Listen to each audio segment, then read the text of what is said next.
Assalamualaikum warahmatullahi wabarakatuh.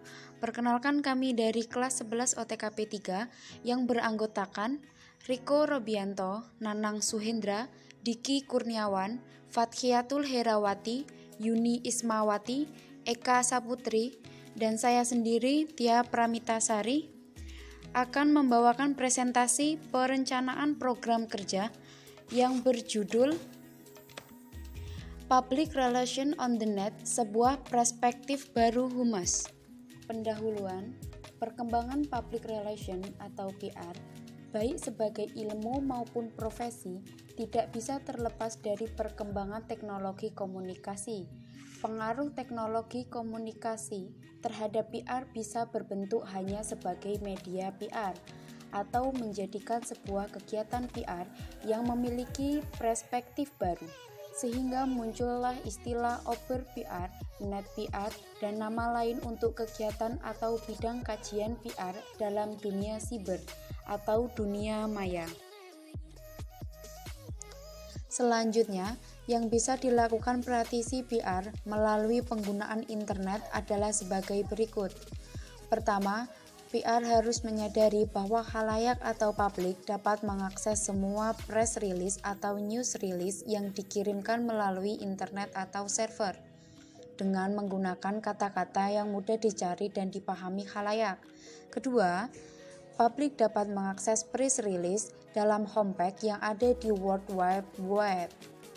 Tapi, bila perusahaan ini telah memiliki homepage.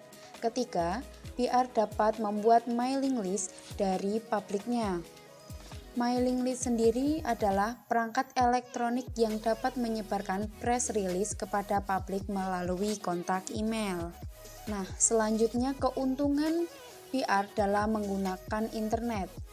Pertama, informasi cepat sampai pada publik. Kedua, bagi PR, internet dapat berfungsi sebagai iklan, media, alat marketing, saran penyebaran informasi, dan promosi. Ketiga, siapapun dapat mengakses internet. Keempat, tidak terbatas oleh ruang dan waktu. Kelima, internet dapat membuka kesempatan melakukan hubungan komunikasi dalam bidang pemasaran secara langsung. Selanjutnya, untuk jauh lebih dalam lagi, menurut Selhurst 1999 dalam buku Public Relation on the Net mengemukakan beberapa pendekatan strategis PR, yaitu diantaranya: pertama, pertemuan antar pihak manajemen atau yang telah di-briefing oleh PR dengan perwakilan dari kantor pajak. Kedua, mengadakan open house untuk menginformasikan program-program perusahaan yang telah memperkerjakan karyawan lokal atau komunitas terdekat yang memiliki keahlian memadai. Ketiga, mengirim press release tentang investasi perusahaan sebagai informasi komunitas lokal dan dampak terhadap sosial ekonomi mereka. Keempat, membuat website atau situs web perusahaan membentuk citra positif di mata publiknya. Kelima, berpartisipasi dalam kelompok diskusi tertentu dan membicarakan perkembangan dan situasi negara. Dan selanjutnya untuk khalayak dan pengukuran kegiatan PR dalam internet. Pertama, kegiatan media relation atau hubungan press. Situs media relation dibuat secara seksama untuk keperluan press yang menjadi sasaran pelayanan perusahaan atau organisasi. Situs dalam internet ini merupakan media khusus yang dapat memudahkan press dan reporter dalam menjalankan tugas jurnalistik mereka, yaitu dengan menyediakan online researches yang memungkinkan press lebih sering mengakses situs perusahaan untuk memperoleh informasi yang akurat, aktual, dan informasi khusus yang tidak diperbolehkan dari sumber berita lainnya. Kedua, kegiatan hubungan pemerintah.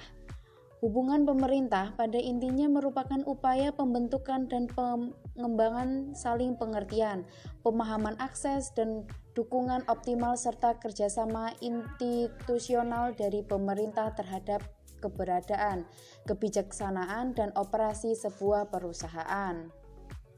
Menjalin komunikasi dengan pemerintah sesuai dengan perkembangan teknologi komunikasi seperti electronic mail, fax server, FCD, dan internet sudah tidak asing lagi.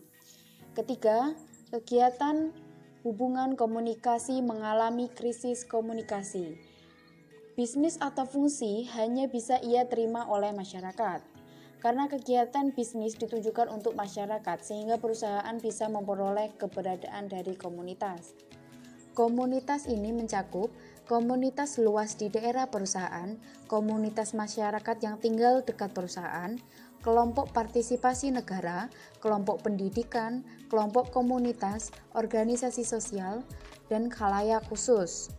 Keempat, parana internet pada krisis. Manajemen krisis merupakan suatu aktivitas dalam suatu organisasi atau perusahaan yang sering diabaikan. Selama krisis, perusahaan dan para eksekutif dihadapkan pada posisi pengambilan keputusan kritis di bawah keadaan. Tekanan yang begitu intens, tingkatan stres yang tinggi, ketelitian dan kecermatan terhadap faktor lingkungan eksternal, tekanan waktu cukup dramatik dan ketidakjelasan informasi. Kelima, menggunakan website perusahaan. Homepage adalah tempat pertama yang mewakili penglihatan publik sebagai respon informasi pada sebuah krisis. Mempunyai sebuah template untuk homepage berarti siap-siap untuk singgah pada krisis yang berhubungan dengan informasi. Dan terakhir, penggunaan email. Sebaiknya kita memiliki alamat email untuk publik guna saling berhubungan selama krisis. Dengan menyediakan akses online, kita dapat mengurangi telepon yang diterima oleh perusahaan. Dan selanjutnya untuk mengukur efektivitas kegiatan humas online, metode mengukur efektivitas program PR online yaitu: pertama, menghitung jumlah orang yang mengunjungi dan memberikan informasi rinci mengenai dirinya pada website tersebut.